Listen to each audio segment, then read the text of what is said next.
Ngayon, tuturuan ko kayo kung paano nga ba kumuha ng OEC sa POEA. Ito ang mga kailangan gawin para tayo ay makakuha ng OEC. Una, pumunta sa Google Chrome. I-search ang POEA. Login. Siyempre, kailangan nyo lang mag-login dito. Just click let's go. And then put the email.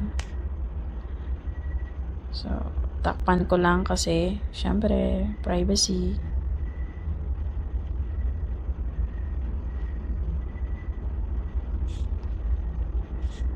Okay, pagkalagay ng email, if ever na wala pa kayo nito, please watch my next video para sa paano mag-register at magkaroon ng account dito sa POEA. So, let's do next. Then, the password.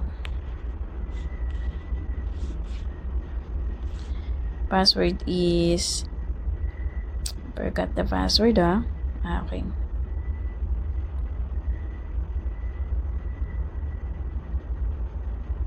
Okay, siyempre tatakpan natin yan para sa privacy, pero yung password nyo lang din. Pagka-open, ito na ang makikita nyo. So, I'm using my phone, desktop nyo para mas magmukha siyang sa computer, diba? Yan.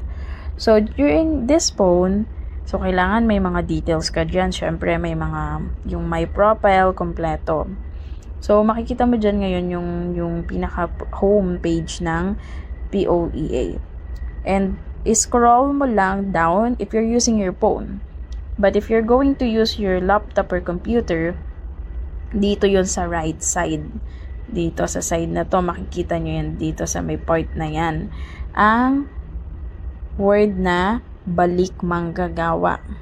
Pero if you're using your phone, just scroll down, click balik manggagawa. There we go. So, ilalagay